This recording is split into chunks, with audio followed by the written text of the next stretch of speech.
família querida, tudo bem? Saudade de vocês, viu? Hoje nós estamos aqui para dar continuidade aos estudos que estamos fazendo. Na verdade, que cada um de nós, cada família está fazendo em 1 Pedro. E eu quero hoje que você levante algumas questões com a sua família, tá? A primeira sugestão que eu quero deixar para você é que você leia o texto de modo assim bem explicativo para todas as pessoas que estiverem aí, pessoas adultas, pessoas crianças, adolescentes, especialmente assim dentro da linguagem e do entendimento de cada um, ok? Para isso, às vezes, você precisa pegar uma palavra e colocar um sinônimo nessa palavra para que ela possa ser melhor compreendida.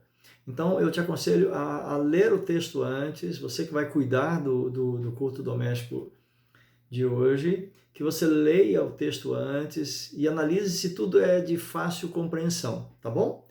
Muito bem. Vamos então para 1 Pedro, capítulo 1, versículo 17, até o 21, que diz assim: uma vez que vocês chamam Pai aquele que julga imparcialmente as obras de cada um,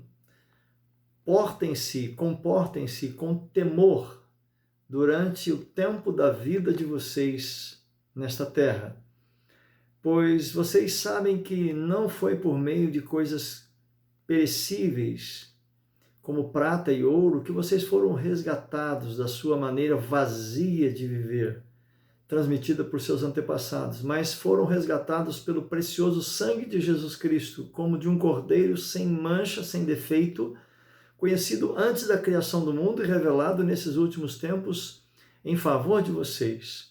Por meio deles, vocês creem em Deus que o ressuscitou dentre os mortos e o glorificou, de modo que a fé e a esperança de vocês estão em Deus.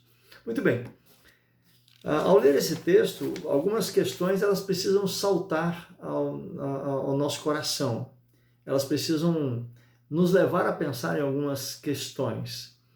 E a primeira questão que fala aqui com relação à nossa salvação, e está escrito que a nossa salvação deve gerar em nós, em cada um de nós, um comportamento diferenciado. O texto usa essa expressão quando ele fala para nós nos portarmos com temor. Aqui está se referindo a comportamento, gente. Comportamento em sociedade, comportamento em família, comportamento em todos os lugares onde nós estamos, ok? E aí eu queria que você pudesse levantar dentro de vocês algumas perguntas do tipo: como que nós podemos mostrar esse comportamento diferenciado? Todo aquele que entregou a vida para Jesus, ele precisa ter, a Bíblia diz que precisamos ter esse comportamento diferenciado, ok? Então, desenvolva entre vocês aí. Como você pode mostrar esse comportamento diferenciado? De que forma? Quais são as formas que uma pessoa que está em Cristo pode demonstrar esse comportamento diferenciado? A segunda pergunta, quando ele fala de pessoas que vivem sem temor, o que é viver sem temor? Sem temor a Deus. Lembra que temor aqui não se refere especificamente a ter medo. Não, essa palavra precisa ser bem entendida. Está se referindo aqui àquela maneira, àquela busca de fazer a coisa certa, evitando a todo custo, temendo, no bom sentido da palavra, as coisas erradas. Ou seja, você luta para fazer a coisa certa, porque a coisa errada faz mal, então você não quer. É esse sentido da palavra temor, né? E outra questão, então, tem essas duas primeiras aqui: como podemos mostrar esse novo comportamento e o que é viver sem temor. A outra questão que diz aqui que nós fomos resgatados da maneira vazia como nós vivíamos. Olha que coisa interessante. A Bíblia está dizendo aqui que Jesus ele nos viu com uma maneira muito vazia e ele então nos resgata dessa maneira vazia. Aí vem algumas questões importantes aqui. Por que sem Jesus a vida da pessoa é vazia? Discute aí. Ouça um ou outro aí, levante essas questões. Por que que uma vida sem Jesus é vazia? Tem um texto muito interessante que você deve ler com o seu grupo, na sua família, Colossenses 1, 27.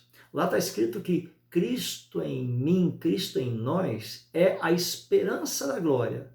Percebe que está se referindo a Cristo em nós, dentro de nós.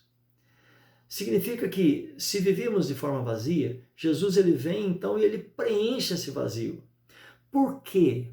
Perguntem aí, conversem aí. Por que que sem Jesus, o que acontece quando a pessoa tem uma vida vazia e não tem Jesus? Olha, para te ajudar aí nas suas discussões aí em família, a pessoa ela tenta preencher o vazio de Jesus com outras coisas. E aí também eu queria que você pudesse desenvolver essa ideia. Gente, o propósito dessa devocional, o propósito desse culto doméstico é que cada um, ao final desse culto, possa entender claramente a importância de se ter uma vida com Jesus e a diferença que isso faz na vida de quem tem Jesus, na nossa vida. A diferença que isso faz na sua família, na sua casa, na sociedade, aonde você estiver, tá bom? Esse é o propósito desse culto doméstico, você deve levar ele nessa direção. A diferença que é uma pessoa que tem Jesus e uma pessoa que não tem Jesus. Uma pessoa que é vazia de Deus e uma pessoa que está cheia de Deus. Afinal, como diz o texto de Colossenses 1, 27, Cristo em nós, a esperança da glória. Amém. Deus te abençoe. Tenha um momento de oração gostoso com a sua família, com os seus queridos aí. Desenvolvam essas ideias, porque ela vai gerar uma transformação muito grande na sua casa. Deus te abençoe. Tamo junto. Saudade, viu? Grande abraço.